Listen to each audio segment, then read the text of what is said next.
우리가 지난 시간까지 이제 말라기서를 마쳤습니다. 그래서 이제 그 율법서 그리고 이제 역사서, 예언서까지 다 마친 거예요.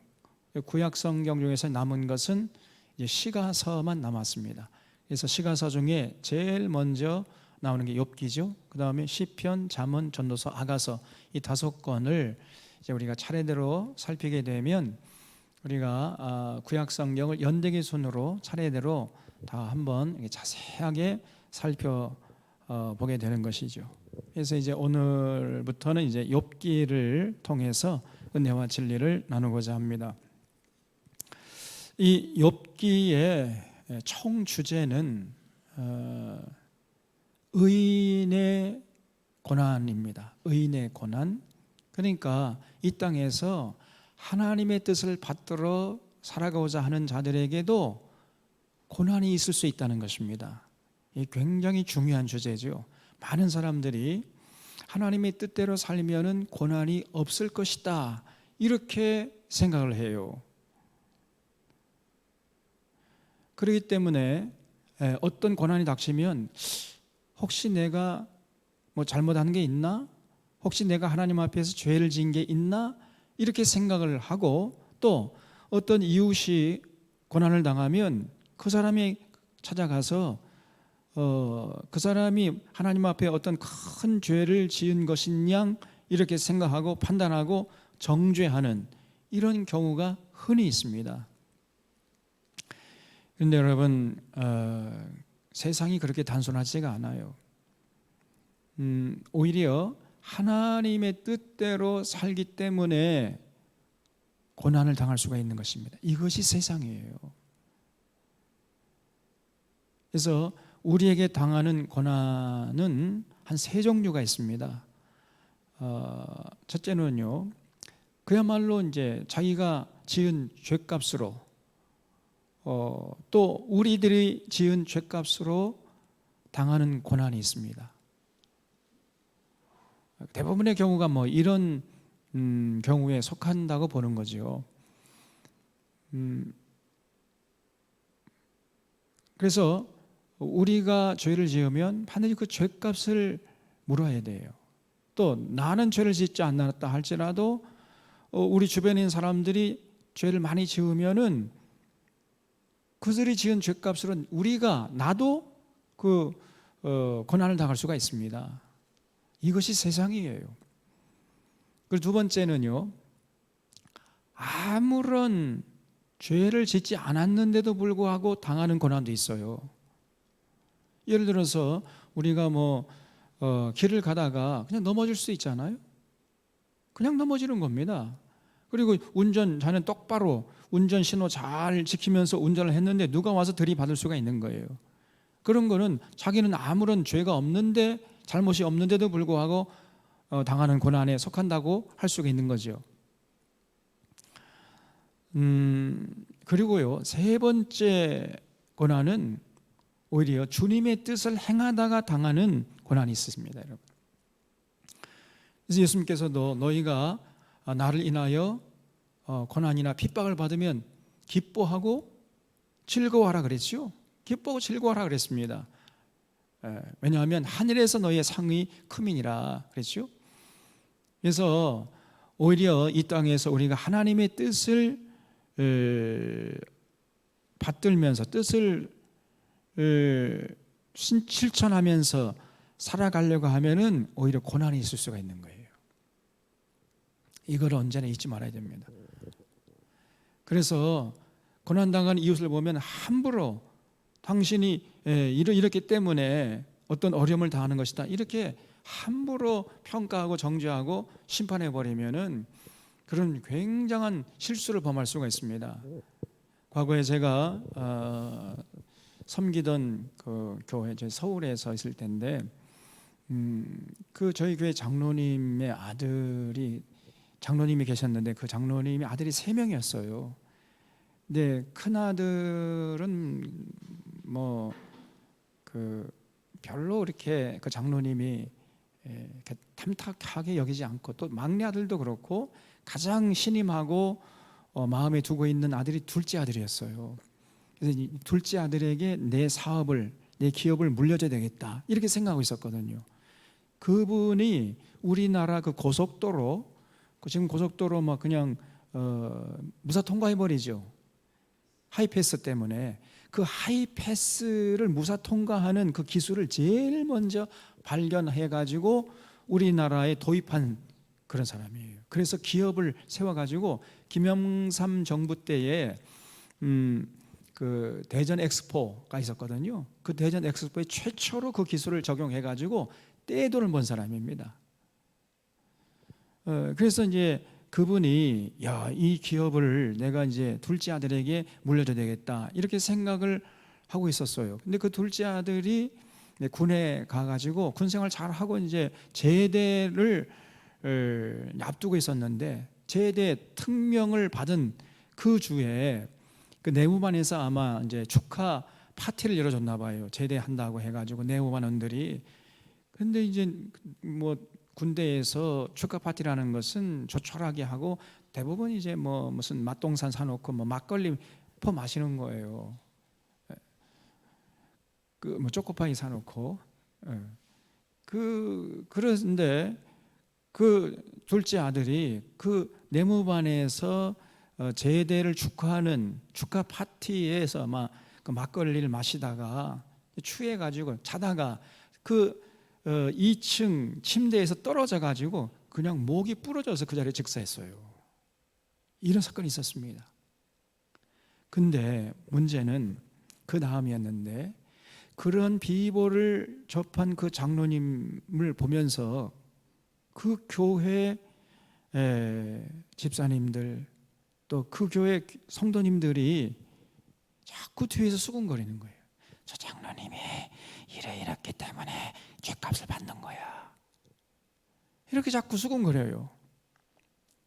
마치 욥에게 찾아온 이 세 명의 친구들처럼 엘리바스나 빌닷이나 소발처럼 그 장로님이 뭔가 잘못한 게 있으니까 저렇게 하나님에게 심판받아 가지고 그 둘째 아들이 죽었다 막 이런 식으로 뒤에서 수군거리니까 그것을 들은 이 장로님이 너무너무 고통스러워해 가지고 내 교회가 이런 곳인지 몰랐다. 그래 그냥 교회를 안 나오게 버렸습니다. 우리가 이 고난의 종류에는 세 가지가 있다는 것을 항상 잊지 말아야 됩니다. 그래서 물론 죗값으로 당하는 고난도 있고요. 그러나 아무런 죄를 짓지 않은데 그냥 당하는 고난도 있고, 그리고 하나님의 뜻을 행하다 당하는 그런 적극적인 고난도 있는 것입니다. 그래서 만약에 우리가 죗값으로 당하는 고난이라 한다면 빨리 회개해야 되겠죠. 그러나 아무런 의미 없이 당하는 고난도 있어요. 그런 고난이라면 인내해야 되겠지요. 그리고 하나님의 뜻을 행하다가 당하는 고난이라 한다면 오히려 기뻐하고 즐거워하라 그랬어요. 오히려 그럴 때는요, 기뻐하고 즐거워해야 되는 겁니다. 지금 우리가 당하는 이 코로나 바이러스, 코로나19라고 명명한 이 바이러스 때문에 지금 온 나라가 걱정과 근심과 두려움에 휩싸여 있는데, 자 그러면 이 코로나 바이러스 사태는 어느 편에 속할까? 제가 곰곰이 생각해 보니까요, 이거는 아주 복합적인 원인에 의해서 이제 이루어진 것이라고 할 수 있지만은 몇 가지 원인을 따라잡아 보면요, 이거는 우리의 죗값으로 치르는 그런 고난이라고 볼 수 있습니다. 첫 번째 고난에 속하는 거죠.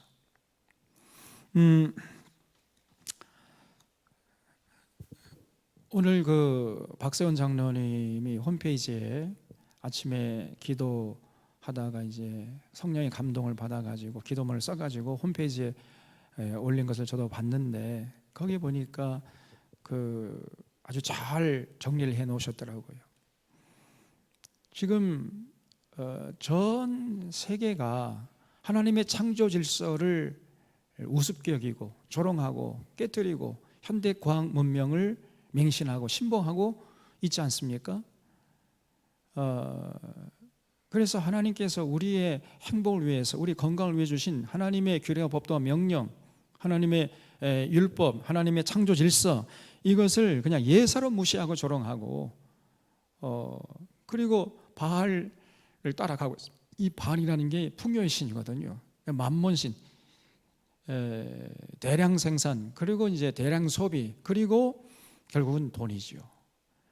그런 자본주의 사회에 깊이 물들어 있어가지고 거기에 너도 나도 다 그냥 동참하는 삶을 살고 있는 것입니다. 그런 결과로 지금 전 지구적인 재앙이 몰려오고 있다고 지금 수많은 과학자들이 외치고 있어요.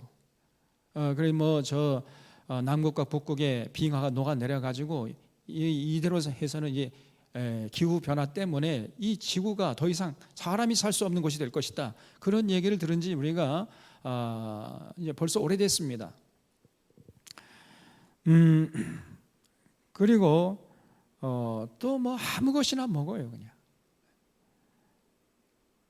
하나님께서 분명히 우리 건강을 위해서 먹어야 할 것과 먹지 말아서 먹어서는 안 되는 것, 먹지 말 것, 이런 것들을 구별해 놨는데 이걸 예사로 무시해 버립니다.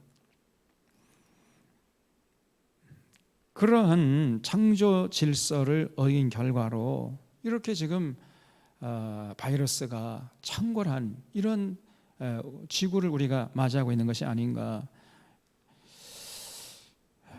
그런 생각을 하고요. 또 둘째로는 지금 좀 더 이제 시각을 좁혀서 우리나라의 문제로, 또 중국과 우리나라 문제로 이렇게 보면은 지금 중국의 그 코로나 바이러스의 발원지가 우한이죠. 근데 지금 과학자들의 얘기는 우한에서 그 박쥐, 야생 박쥐를 잡아다가 실험하다가 그것이 이제 실험한 시신이 밖으로 노출되고 그래 나가지고 이제 바이러스가 이제 퍼지기 시작했다. 그런 얘기도 듣고, 또 그런 박쥐를 시장에 내가 팔다가 그거를 또 중국 사람은 아무거나 막 먹거든요. 중국 사람들은 못 먹는 게 없답니다. 그냥 하늘을 나는 비행기하고 탁자 외에는 다 먹는데요. 그러니까 결국은 이제 그 박쥐 속에 있던 바이러스가 이제 몸 속에 들어가서 퍼지기 시작했다. 그런 여러 가지 설이 있습니다만 어쨌든 간에 우한에서 퍼지기 시작했죠. 그런데 여러분 놀랍게도요, 우리나라에 지금 중국 사람들이 코로나 바이러스에 감염된 사람들이, 중국 사람들이 들어와가지고 그 사람들에 의해서 이제 퍼지기 시작했습니다. 근데 그러다가 이제 잠잠해지는 듯 했어요. 그러다가 갑자기 대구에서 폭발적으로 코로나 바이러스에 감염된 사람들이 늘어나기 시작했습니다. 그래서 지금 전국으로 퍼져나가는 이런 상황이 되었는데요. 보니까 그 대구의 신천지 사람들이 주로 걸리는데, 그리고 지금 전국에서 걸린 사람들 보면은 대부분 그 대구 신천지 사람들에 의해서 전염된 이런 사람들이에요. 그런데 놀랍게도요, 홍콩의 이 보도에 따르면은 이 대구의 신천지 사람들이 대규모로 우한에 와가지고 집회를 하고 돌아갔다 하는 뉴스가 떠올랐습니다, 여러분. 근데요, 더 충격적인 사실은 그 대구 시장인 권영진이라는 사람이 얼마 전에 우한하고 자매도시 결연을 했다는 거예요. 그 우한하고 대구가 자매도시야. 그렇다고 아주 자랑스럽게 막 떠들었고요. 그런 자매도시였기 때문에 이제 대구 신천 사람들이 마음 놓고 가가지고 그 우한에서 이제 대규모 집회를 하고 돌아온 겁니다. 그래서 그 사람들이 지금 바이러스에 다 감염돼가지고 돌아온 거예요. 그래서 결국은 이 대구가 우리나라에 코로나 바이러스를 전파시키는 그러한 이제 근원지가 되어버린 거죠. 그래서 지금 이 야당에서는 중국 사람들이 입국을 막아야 된다, 그렇지 않았기 때문에 초기 방역에 실패했다, 자꾸 그렇게 얘기하는데, 그들의 말이 맞으려면은 그 중국에 갔던 우리나라 국민들도 전부 입국하지 못하도록 막았어야 됐습니다. 그랬으면 안전했을 거예요. 근데 이 야당에서 특별히 이 미래통합당입니까? 얼마 전만에 자한당이라고 그랬는데 그 사람들이 계속해서 지금도 이 중국 사람들 막지 않아서 지금 이렇게 바이러스가 퍼졌다 이러면서 지금 문재인 정부를 공격해야 되는데 그거는 근거가 없는 거예요.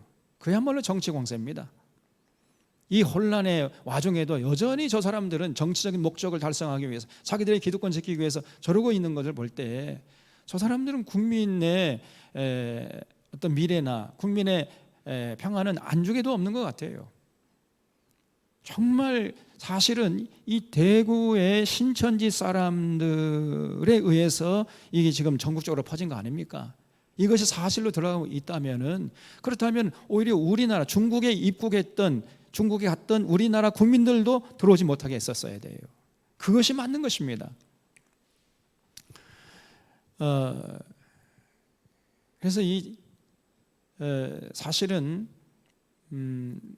지금 이런 사태를 야기한 가장 중요한 원인 제공자들이 이 신천지 대구의 신천지 사람들이에요. 그리고 놀랍게도 이 대구의 신천지하고 대구의 정치인들하고 아주 긴밀한 커넥션이 있다는 것이 지금 드러나고 있습니다. 이것이 정말 합리적인 의심이에요.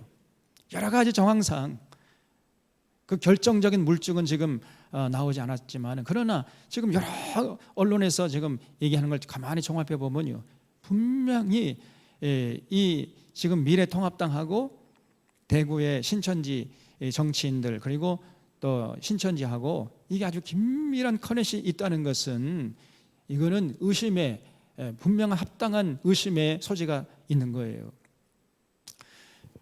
그래서 어쨌든 이 신천지가 지금 정치계로 진출을 하려고 애를 쓰는 것이고 정치계로 진출하려고 로비를 많이 했다는 것은 뭐 만인이 다 아는 사실입니다. 지금 신천지가 그 나라에서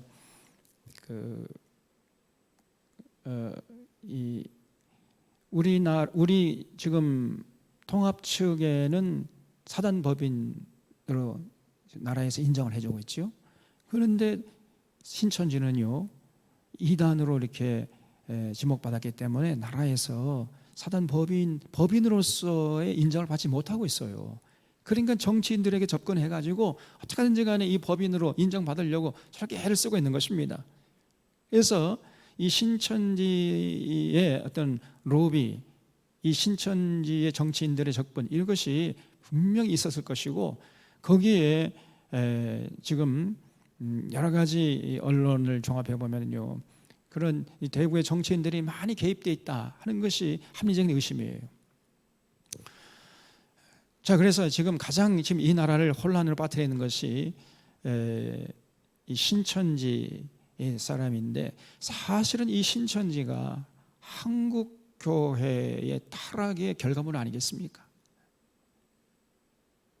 그래서 사실 이 신천지 문제는 또 한국교회 문제로 연결되는 거예요. 그리고 한국교회 문제는 사실은 목회자들의 문제고 목회자들이 제대로 교회를 세우지 않았기 때문에 건강한 교회를 세우지 않고 그저 목회자의 야망을 위해서 목회를 해버리고 그저 성장 위주 정책으로 이렇게 나가서 건강한 교회에 관심이 없고 온갖 수단 방법 가리지 않고 그저 교회 덩치만 키우는데 혈안이 되어 있었기 때문에 결국은 교회 나와도 성경을 알 수가 없고 성경의 진리를 알고 싶은 이런 사람들이 헤매다가 결국은 저런 악마 집단에 빠져가지고 신천지라는 이 거대한 괴물이 탄생하게 된 거 아니겠습니까? 이런 면에서 이것은 한국교회 문제고 신천지 문제는 한국교회 문제고 또 목회자들의 문제예요. 이런 걸 볼 때 우리 한국교회가 정말 통해작업을 해야 됩니다. 그래서 우리가 지난번에도 봤지만은 세월호 사건에 가장 결정적으로 연루된 집단이 구원파니였습니까? 그래서 이 이단이 이렇게 득세하게 되면은 반드시 그 교회가 병들었다는 증거고, 그리고 교회가 병들고 이단이 득세하면은 그 사회에 악을 끼치게 되고, 그러면 그 동시대 사람들이 말할 수 없는 고난을 당한다 하는 것을 지난번에 세월호 사건을 통해서, 또 이번에 이렇게 신천지의 이 코로나 바이러스 사건을 통해서 우리가 뼈저리게 느꼈어요. 그래서 이단이 그 사회에 발붙이지 못하게 하는 것은 교회, 이단 척결의 문제는 교회의 문제예요. 교회 관심사일 뿐 아니라 동시대 사람들이 같이 관심을 갖고 협력해야 할 사안이다. 이것을 뼈저리게 체험하게 되는 그런 요즘의 형국인 것입니다. 그래서 제가 오늘 여러분도 읽어보셨겠지만은 이제 목회서신을 이제 썼는데 곰곰이 생각해 보니까 정말 눈물이 앞을 가려요. 한국 교회의 죄가 얼마나 큰가, 그리고 목사인 이 목회자들의 이 죄가 얼마나 큰 것인가. 그래서 우리가 정말 통해 자복을 하고 정말 새로운 교회를 세우지 않으면 안 되겠다, 이런 생각을 하게 되는 것입니다. 그래서 결론적으로 말씀드리면 코로나 바이러스 이번의 사태는 그동안에 우리가 그냥 아무렇게나 살아버리고 아무렇게나 먹어버리고 하나님의 창조 질서를 외면하고 조롱한 그런 결과, 그리고 한국교회 타락의 결과, 그리고 우리들도 수수방관하고 그저 만민이 기도하는 집을 강도의 소굴로 만들어버린 목회자들뿐 아니라 수많은 성도들의 소극적인 이런 협력, 이런 것이 전부 다 합력해가지고 오늘날 이런 결과를 낳지 않게 되는가, 이런 생각을 하게 될 때 이런 코로나 바이러스 이번 사태는 우리 죄악의 결과가 아닌가, 그리고 하나님께서 정말 빨리 회개하고 돌아오라는 신호가 아닌가, 이런 생각을 하게 되는 것입니다. 어쨌든 그러나 이제 욥의 고난의 경우는 그것이 아니었죠. 욥은 아무런 어떤 죄가 없었습니다.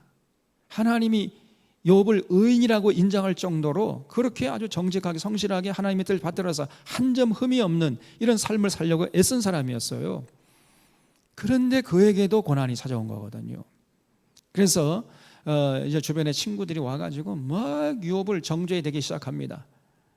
그때 이제 욥은 자기가 자기 삶을 돌아봐도 아무리 돌아봐도 하나님 앞에 죄를 지은 게 없거든요. 그래서 이 세 명의 친구들에게 자기가 죄 없음을 항변하고, 처음에는 욥이 고난 당할 때 의연하게 주신 자도 하나님이 취하신 자도 하나님의 이름이 영광을 받으실지어다 하면서 함부로 하나님을 원망하지 않았습니다. 그리고 그 아내가 그 고난 당한 때 욥에게 와가지고 이래도 하나님 믿을 테요, 하나님은 저주가 나가서 죽으시오, 막 이렇게 바가지를 긁을 때에도 함부로 입을 열어서 하나님을 원망하지 않았습니다만은, 그러나 그 고난의 기간이 길어지면서 욥도 이제 마침내 하나님을 원망하게 돼요. 김병의 효자 없다는 그 말처럼. 그래서 우리가 이 욥기를 쭉 읽어가면서 이제 이 욥기를 통해서 우리가 공부해야 할 것은 뭐냐면은 욥의 말에도요 뭔가가 허점이 있어요. 또 이 욥을 위로하러 온 이 엘리바스와 소발과 빌닷이라는 이 세 친구는 위로하러 와놓고는요 고난당하는 그 욥 친구를 그냥 막 오히려 더 고통에 그 골짜기로 그냥 몰아 넣어버립니다. 여러분 고난당한 이웃을 보면 우리가 가가지고 어떻게 되겠습니까? 그냥 같이 있어주는 것이, 그것이 큰 위로가 돼요. 뭐 말로, 조그만 고난은 말로 위로가 되는데 큰 고난은요 아무리 말로 해봤자 위로가 안 됩니다. 그냥 가만히 같이 앉아서 눈물 흘리면 같이 눈물 흘려주고 손을 꼭 잡아주고 같이 있어주는 것, 이것이 가장 큰 위로가 되는 거죠. 근데 이 욥의 세 친구는 그 고난당한 욥 찾아가가지고 위로한다고 하는 말이 오히려 욥의 마음을 그냥 막 그냥 칼질을 해야 되는 것처럼 난도질을 해버렸단 말이에요. 그래서 이런 어리석음을 보면 안 되겠습니다, 우리가. 그래서 이 세 명의 친구들의 이 말을 통해서도 이들의 말이 뭐가 잘못됐는가 하는 걸 우리가 끄집어내야 돼. 이것이 욥기를 공부하는 가장 중요한 관건이 됩니다. 그래서 만약에 욥도 의인도 이 땅에 사는 동안에 고난 당할 수 있다는 그런 믿음이 있었다면은 세 명의 친구 와가지고 뭔가 잘못한 게 있으니까 하나님께 고난 당하는 거 아니냐, 빨리 너 자신을 돌아보고 이실 짓고 해라, 이렇게 자꾸 닥달할 때 이 땅에 사는 동안 의인도 하나님의 뜻을 받들어 살아가는 그런 의인을 할지라도 고난 당할 수 있어, 이렇게 말했으면 100점이었는데 자꾸 자신의 죄 없음을 항변하고 그러다가 이제 하나님을 원망하는 이런 우에 빠져 버리게 되는 거거든요. 그래서 나중에 하나님으로부터 욥이 책망을 당합니다. 또 이 세 친구들도 믿음이 그냥 고난이라는 거는 죄값으로 당하는 고난만 있는 줄 알았어요. 아무런 까닭 없이 당하는 고난도 있고 또 하나님의 뜻을 행하다가 당하는 고난도 있다는 사실은 이 세 친구를 몰랐고 또 욥도 몰랐던 거예요. 그런 믿음의 수준이면 안 됩니다. 우리가 이 땅에 사는 동안 이 고난의 문제가 굉장히 중요한 문제로 우리에게 다가오는데 세상이 그렇게 간단치가 않아요. 그래서 이 욥기를 우리가 잘 공부해서 이 욥의 말에도 허점이 있고 세 친구의 이 논리가 뭐가 잘못됐는가 하는 걸 끄집어낼 수 있어야 됩니다. 그래서 이 욥기가 굉장히 중요한 책이라고 볼 수 있고, 욥기의 시대적인 배경은 아브라함 시대라고 볼 수 있습니다. 그리고 문학적인 장르는 희곡이죠. 그래서 이 시나리오를 써가지고 무대에 올려가지고 이 희곡을 상영하면서 그 관객들에게 자연스럽게 의인도 고난받을 수 있다는 사실을, 이 메시지를 전하려고 했던 거예요. 그렇기 때문에 주로 이 욥기가 어느 시대에 많이 무대에 올려져서 상영이 되었겠습니까? 어느 시대? 고난당하는 이스라엘 백성들이 고난을 당한 시기였겠지요. 그럼 이스라엘 역사 속에서 고난당하는 시기가 어느 시대였습니까? 그렇죠? 바벨론 포로 잡혀가 있을 때, 그때 포로로 잡혀온 유대인들, 말로 할 수 없는 시리에 잠겨 있었잖아요. 그러니까 이 욥기를 상영하면서 욥기를 보는 그 관중들에게 의인도 고난받을 수 있다, 고난이라는 게 꼭 죄값으로만 당하는 것이 아니라 아무 까닭 없이 오는 고난도 있는 것이고 오히려 의인도 더 고난받을 수 있다, 이런 메시지를 전했던 겁니다. 그래서 그런 이제 욥기를 보면서 바벨론 포로로 잡혀왔던 그 유대인들이 또 많은 위로를 받았을 것이고 소망을 발견했지 않았겠습니까? 그리고 이 욥기의 저자는 누가 썼는지 몰라요. 그 저자 미상이라고 볼 수 있습니다. 이 욥이 당한 고난은 세 가지였는데요. 첫 번째는 그 많던 재물이 하루아침에 다 그냥 날아가는 거예요. 그리고 10명의 아들, 딸들이 하루아침에 사건을 죽어버립니다.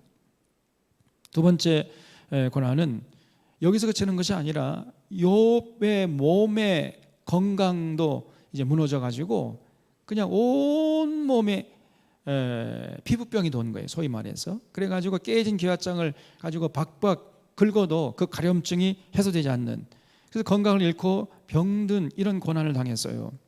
그러니까 이제 그 주변의 사람들이 그냥 욥을 그냥 이제 닥달해야 되는 겁니다. 특별히 그 욥의 아내가 이러고도 하나님 믿을 테요? 하나님 저주하고 죽으시오 그냥, 이러면서 이제 바가지를 긁어내고 있고, 또 3명의 친구들이 와가지고 고난당한 욥을 더 고난의 구렁텅이로 몰아넣는, 그래서 친구들로부터 정죄당하는 이런 고난을 당했어요.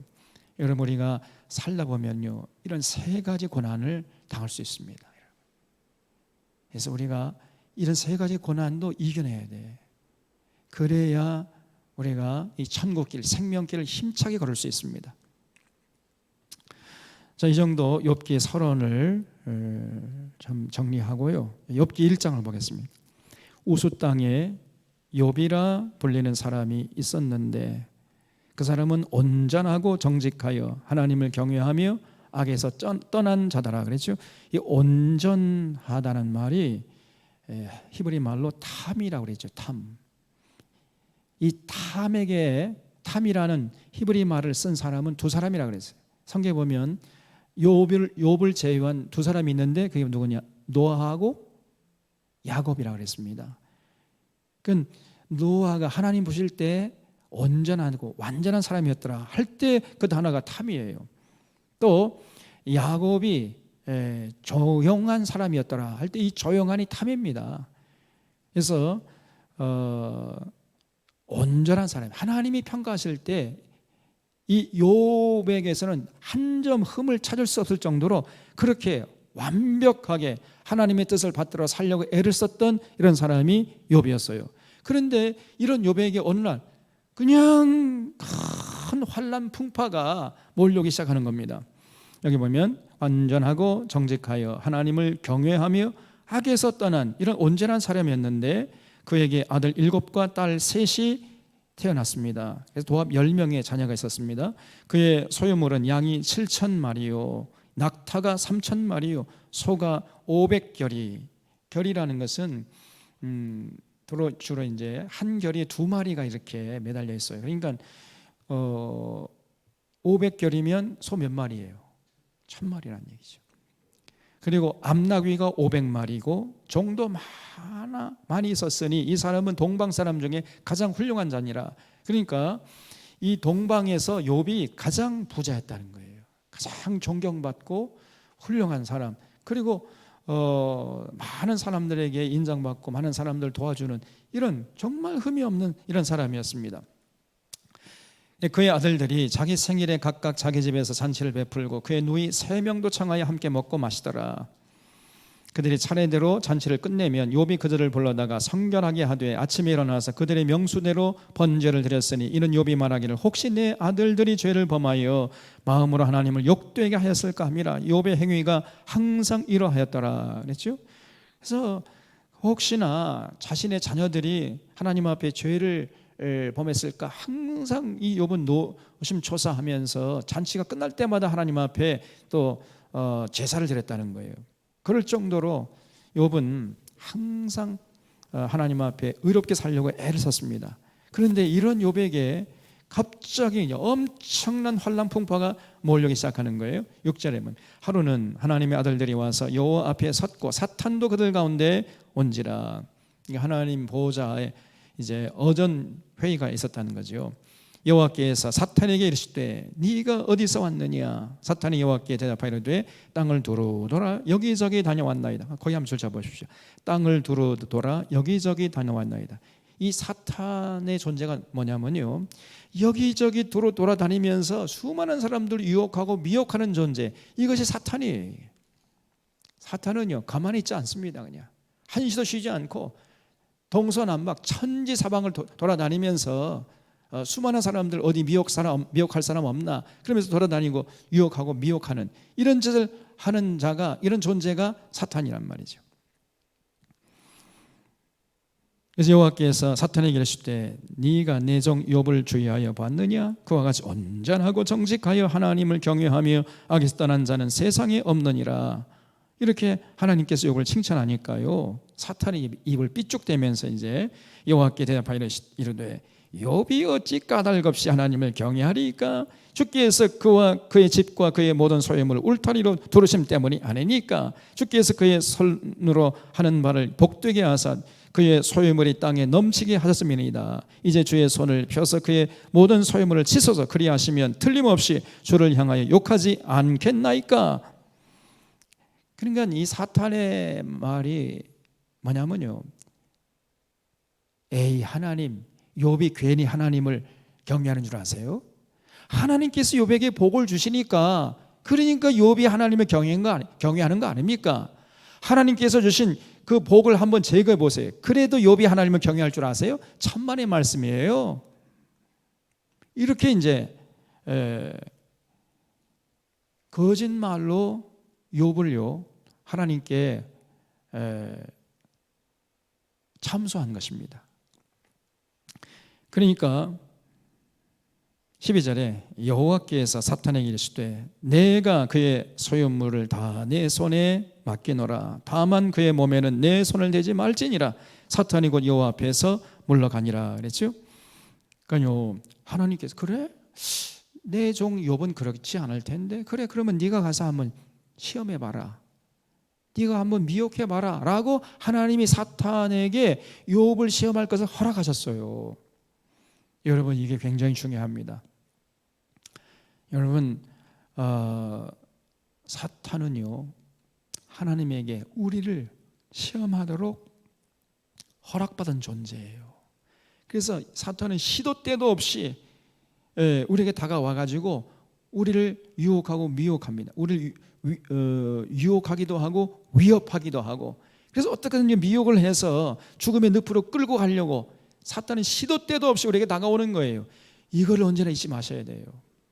욥에게만 그런 게 아니라 모든 생사람들, 특별히 하나님의 뜻을 받들어 살려고 하는 그런 자들에게 더더욱 이 사탄이 시기와 질투와 배가 아파가지고 가만히 있지 못해요.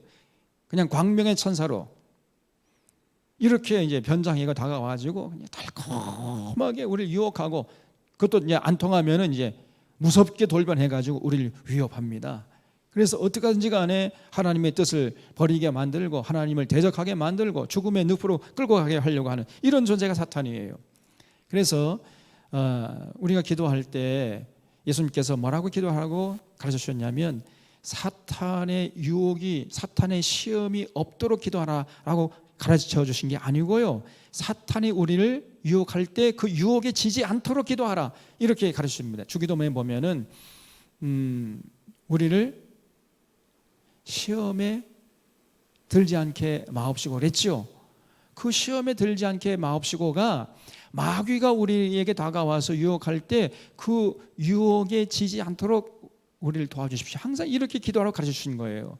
그 마귀의 유혹 자체를 없애주시옵소서 이렇게 기도하라고 가르쳐 준 게 아니라, 마귀가 유혹할 때가 있다는 거예요, 우리에게. 왜냐하면 마귀는 하나님으로부터 우리를 유혹하도록 허락받은 존재이기 때문에. 그래서 우리가 하나님, 마귀의 유혹 자체가 없게 해주십시오, 이런 기도는 잘못된 기도입니다. 그건 쓸데없는 기도예요.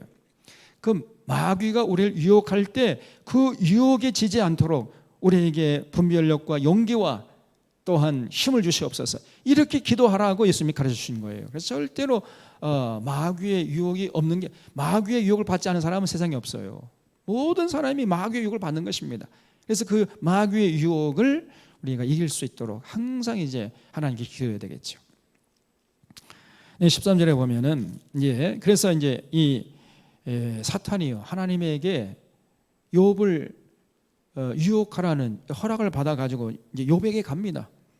그래서 하루아침에 욥에게 말로 할 수 없는 고난을 그냥 당하게 하죠. 13절에 하루는 욥의 자녀들이 그 마다들의 집에서 음식을 먹으며 포도주를 마실 때 사환이 욥에게 와서 아뢰되, 소는 밭을 갈고 나귀는 그 곁에서 풀을 먹는데 스바 사람이 갑자기 이르러 그것을 빼앗고 칼로 종들을 죽였나이다. 나만 홀로 피했으므로 주께 아뢰러 왔나이다 그랬죠. 그러니까 갑자기 이제 욥의 재산 중에 소와 나귀를 스바 사람들에게 다 뺏겼다는 거예요. 그래서 수많은 또 종들도 죽임을 당했다는 겁니다. 16절, 그가 아직 말하는 동안에 또 한 사람이 와서 이르되 아뢰되, 하나님의 불이 하늘에서 떨어져서 양과 종들을 살라버렸나이다. 나만 홀로 피하였으므로 주인께 아뢰러 왔나이다.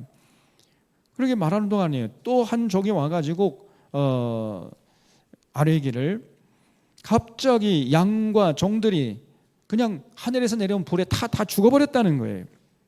또 17절에 보면 그가 아직 말하는 동안에 또 한 사람이 와서 아뢰되, 갈대아 사람들이 쇠물을 지어 갑자기 낙타에게 달려들어 그것을 빼앗으며 칼로 종들을 죽였나이다. 나만 홀로 피하였으므로 주인께 아뢰러 왔나이다 그랬죠.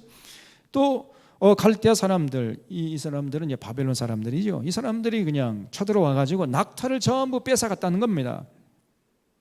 그러니까 그 수많았던 이 욥의 재산들이 하루아침에 다 날아가 버린 거예요.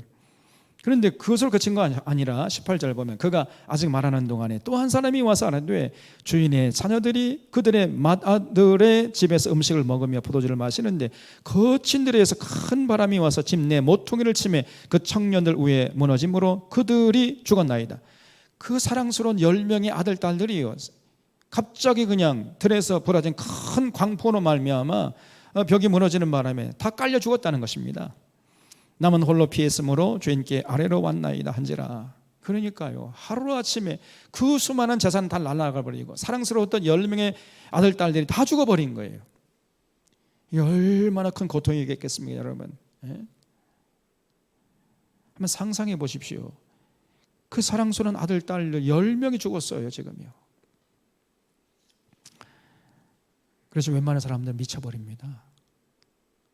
이런 큰 고난을 당하면은요, 웬만한 사람은 감당할 수가 없어요. 좌절하고 절망하고 인생 포기해버리는 겁니다. 이럴 정도로 지금 욥에게 큰 환난 풍파가 닥친 거죠. 20절에 욥이 일어나, 그러나 욥이 한번 보세요. 겉옷을 찢고 머리털을 밀고 땅에 엎드려 예배하며 이르되 내가 모태에서 알몸이 나와 싸운즉 또한 알몸이 그리로 돌아올지라. 주신 이도 여호와시요 거두신 이도 여호와시오니 여호와의 이름이 찬송을 받을지니다 하고 이 모든 일에 욥이 범죄하지 아니하고 하나님을 향하여 원망하지 아니하니라 그랬지요. 야, 그런 큰 고난을 당하면서도요, 욥은 하나님을 원망하지 않았다는 거지요. 주신 자도 여호와시오 취하신 자도 여호와시오니 여호와의 이름이 찬송을 받을지니다 하면서 하나님을 찬송했어요. 웬만한 사람을 보면요, 저 욥 미친 거 아니냐, 저거 정신 나간 거 아니냐, 이렇게 생각이 들 정 아니겠습니까? 이럴 정도로 욥이요, 처음에 대단했습니다. 욥의 믿음이.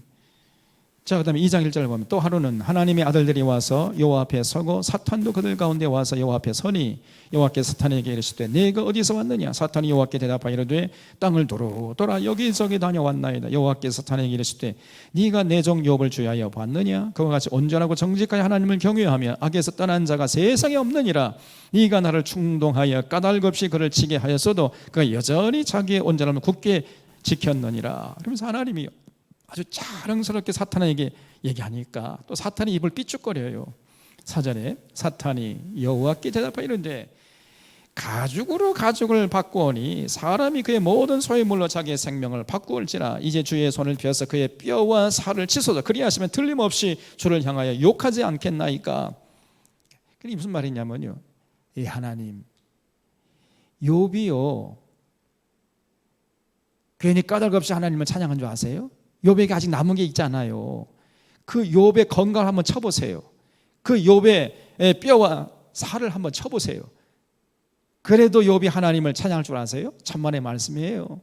이렇게 또 비아냥거린 거죠. 6절에 여호와께서 사탄에게 이르시되 내가 그를 내 손에 맡기노라. 다만 그의 생명은 해하지 말지니라 그랬죠. 여러분, 그래서요, 이 사탄은 우리를 유혹하고 위협할 수는 있지만은 우리의 생명은 해할 수가 없습니다. 그러니까 우리 당당할 수 있어요. 사탄이 자기 말 듣지 않잖아요. 그러면 우리를요 위협합니다. 이제 너 내 말 안 듣면 죽여버려. 절대로 거기에 굴복하면 안 돼. 이 사탄은요 우리를 해할 수 없습니다. 우리의 생명은 해할 수가 없어요. 근데 많은 사람들이 그 사탄이 하는 근거 없는 위협에 그냥 굴복해 버립니다. 너 죽여버려. 그러고 그냥 거기에 그냥 굴복해 버려. 여러분, 사탄은요 허풍쟁이입니다. 허풍쟁이. 절대 거기 굴복하면 안 돼요. 7절에 사탄이 이에 여호와 앞에서 물러가서 욥을 쳐서 그의 발바닥에서 정수리까지 종기가 나게 한지라. 욥이 제 가운데 앉아서 질그릇 조각을 가져다가 몸을 긁고 있더니 그의 아내가 그에게 이르되 당신이 그래도 자기의 온전함을 굳게 지키겠느냐. 하나님을 욕하고 죽으라 그랬어요. 이제 사탄이 이제 욥의 건강을 무너뜨렸죠. 그래서 발바닥에서 정수리까지 종기가 나게, 피부병이 도는 거죠. 온 그냥 악창이 돋아가지고요, 그 깨진 기와장 가지고 온 몸을 박박 긁어도 그 가려움증이 해소되지 않는 이런 병을 앓은 겁니다. 그러니까 굉장한 아토피를 앓았던 것 같아요.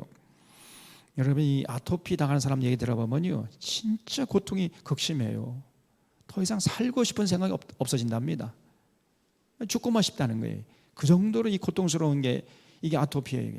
그 주변 사람들도요 그 고통을 감당할 수가 없어요. 식구들조차도. 이게 굉장히 무서운 병입니다. 그러니까 이제 욥의 아내가요 당신이 그래도 자기의 온전함을 굳게 지키느니 하나님을 욕하고 나가 죽으라 그냥 이러면서 바가지를 긁어내요. 그래도 욥은 하는 말 보세요. 10절에 그가 이르되 그대의 말이 한 어리석은 여자의 말 같도다. 우리가 하나님께 복을 받았은즉 화도 받지 않겠느냐 하고 이 모든 일에 욥이 입술로 범죄하지 아니하니라 그랬어요. 여기까지는 욥이 온전한 믿음의 소유자인 것처럼 보여요. 그렇죠? 그래서 이 욥이요 고난 당할 때에 의연하게 절대로 하나님을 원망하지 않았습니다. 근데 이제 고난이 길어지면서 차츰차츰 욥도 하나님을 원망하기 시작해요. 그리고 모든 책임을 하나님께 돌려요. 그때 이 아내에게 또 새 친구에게 하나님께 복 받았으니까 화도 받지 않겠느냐 이렇게 말할 게 아니라 이 어리석은 예편다야, 의인이 하나님의 뜻대로 사는 의인이기 때문에 더 고난 받을 수 있는 거야 이렇게 말했으면 100점짜리인데 하나님께 복 받았으니까 화도 좀 받는 것은 우리가 감내해야 되지 않겠느냐 이런 식으로 말해버린 거죠. 자 11절에 보면 그때에 욥의 친구 세 사람이 이 모든 재앙이 그에게 내렸다 함을 듣고 각각 자기 지역에서부터 이르렀으니 곧 대만 사람 엘리바스와 수아 사람 빌닷과 나아만 사람 소발이라. 그들이 욥을 위문하고 위로하려 하여 서로 약속하고 오더니 눈을 들어 멀리 보매 그가 욥인 줄 알기 어렵게 되었으므로 그들이 일제히 소리질러 울며 각각 자기의 겉을 찢고 하늘을 향하여 티끌을 날려 자기 머리에 뿌리고 밤낮 7일 동안 그와 함께 땅에 앉았으나 욥의 고통이 심함을 보므로 그에게 한마디도 말하는 자가 없었다라 그랬죠. 그러니까 욥이 당한 고난이 너무 심한 것을 보고요, 자기들이 상상했던 것보다 더 큰 고난 당하는 걸 보고요, 욥의 세 친구들이 할 말이 없어졌다는 겁니다. 도대체 무슨 말로 위로할까 할 말을 찾지 못해가지고 일주일 동안이나 밤낮 7일 동안이나 그냥 함께 멍하니 앉아 있었다는 거예요. 그럴 정도로 욥의 고난이 심했다는 겁니다. 그럼 그렇지 않겠습니까? 그 수많았던 재산 하루아침에 다 날라갔죠. 그 10명의 아들 딸이 하루아침에 다 죽어버렸죠. 자기도 이제 악창이 들어가지고 그냥 깨진 기와장을 가지고 박박 몸을 긁지 않으면 안 됐으니까 그 욥이 당한 고난은 우리가 상상도 할 수가 없을 정도로 컸단 말이죠. 그래서 욥의 세 친구들이 너무너무 욥이 당한 고난이 컸다는 것을 보고 소리질러 울면서 자기 겉을 찢고 하늘 향해 티끌을 날면서 일주일 동안이나 아무 말도 하지 못할 정도로 그렇게 욥의 고통이 심했습니다. 그래서 3장에 보면요, 욥이 고통을 당하다 못해서 이제 자기 생일을 저주해 버려요. 여기 3장 1절에 그 후에 욥이 입을 열어 자기의 생일을 저주하니라. 욥이 입을 열어 이르되 내가 난 날이 멸망하였더라면 산의 아이를 베었다 하던 그 밤도 그리 하였더라면 그 날이 캄캄하였더라면 하나님이 위에서 돌아보지 않으셨더라면 빛도 그 날을 비추지 않았더라면 어둠과 죽음의 그늘이 그 날을 자기의 것이라 주장하였더라면 구름이 그 위에 덮였더라면 흑암이 그 날을 덮었더라면 그 밤이 캄캄한 어둠에 잠겼더라면 해의 날 수와 달의 수에 들지 않았더라면 그 밤에 자식을 베지 못하였더라면 그 밤에 즐거운 소리가 나지 않았더라면 나를 저주하는 자들 곧 리워 야단을 격동시키기에 익숙한 자들이 그 밤을 저주하였더라면 여기 리워 야단 옆에 1번이라고 되어 있죠. 이게 나누어 주는데 맨 밑에 보면 악어로 볼 수도 있습니다. 되죠. 그러니까 이 악어를 잡으러 왔던 사람이 그 이제 밤에 잡으러 왔나 보죠. 그러니까 그 밤을 너무 밤이 어둡고 캄캄하니까 막 저주하는 막 그런 일이 있었던 모양입니다. 그러니까 그 밤을 저주했더라면 그러면 내가 태어나지 않았을 텐데, 이 욥이요 굉장히 문학적으로 아주 절묘하게 표현을 하죠. 그 밤에 새벽별들이 어두웠더라면 그 밤이 광명을 발할지라도 얻지 못하며 동틈을 보지 못하였더라면 좋았을 것을 이런 내 모태에 문을 닫지 아니하여 내 눈으로 환난을 보게 하였음이로구나. 어찌하여 내가 태에서 죽어 나오지 아니하였던가. 그래서 내가 어머니 태중에 나올 때 그냥 죽었더라면 좋았을 뻔했다. 그러면서 자기 생일을 저주해 버립니다. 어찌하여 내가 내 어머니가 해산할 때 내가 숨기지 아니하였던가. 어찌하여 무릎이 나를 받았던가. 어찌하여 내가 젖을 빨았던가. 그렇지 아니하였던들 이제는 내가 평안히 누워서 자고 쉬었을 것이니. 그러니까 차라리 빨리 죽었으면 좋았을 것이다. 태에서 나오다가 죽었으면 이런 고통을 당하지 않았을 거 아니냐. 그러니까 사는 것보다 죽는 것이 더 났다는 거예요. 그럴 정도로 욥이 고통스러웠던 겁니다. 여기 14절에 자기를 위하여 폐허를 일으킨 세상 임금들과 모사들과 함께 있었을 것이요. 지금 폐허를 일으킨 세상 임금들, 모사들은 어디 있죠? 다 죽어 있잖아요. 죽어서 무덤이 있는 것처럼 나도 죽어 있으면 그들과 함께 있었으면 좋았을 것을, 이런 얘기입니다. 15절 혹시 금을 가지며 은으로 집을 채운 고관들과 함께 있었을 것이며, 금을 가지고 은을 가지고 집을 채운 고관들도 다 죽었잖아요. 그런데 뭐 영원히 살 것처럼 금을 모아가지고, 금은 모으는데 온갖 혈안되는 사람들이 많습니다. 어리석은 자들이죠. 16절 또는 낙태되어 땅에 묻힌 아이처럼 나는 존재하지 않았겠고 빛을 보지 못한 아이들 같았을 것이라. 거기서는 악한 자가 소요를 그치며 거기서는 피곤한 자가 쉼을 얻으며 거기서는 갇힌 자가 다 함께 평안히 있어 감독자의 호통 소리를 듣지 아니하며 거기서는 작은 자와 큰 자가 함께 있고 종이 상전에게서 놓이느니라. 그 죽어버리면요, 그러면 뭐 작은 자나 큰 자나 함께 있는 거 아닙니까? 뭐 권력을 누리던 자들이나 그 권력자에게 핍박을 받던 자들이나 다 함께 누워 있는 거예요. 그리고 종이 상전에게 노임을 받는 것이, 그것이 죽음 아닙니까? 이 욥이요, 내가 어쩌다가 살아나가지고 이 고난을 당하는가, 내가 태어나면서 죽었으면 좋았을 것을, 이렇게 자기 생애를 저주한 겁니다. 20절에 어찌하여 고난당하는 자에게 빛을 주셨으며 마음이 아픈 자에게 생명을 주었는고 이러한 자는 죽기를 바라도 오지 아니하니 땅을 파고 숨긴 보배를 찾음보다 죽음을 구하는 것이 더하다가 무덤을 찾아 얻으며 심히 기뻐하고 즐거워하나니 하나님께 둘러싸여 길이 아득한 사람에게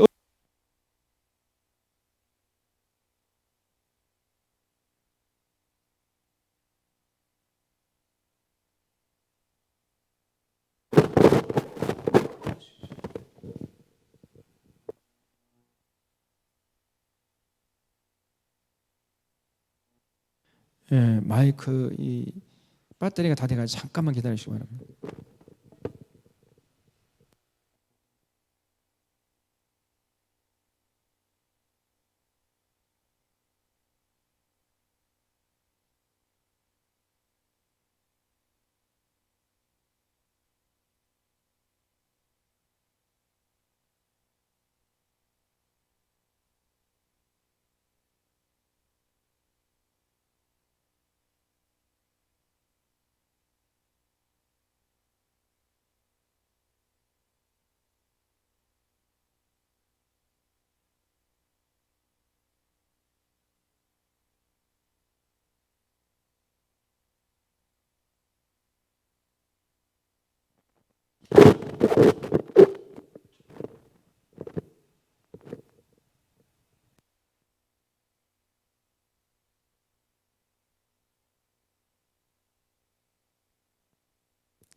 예,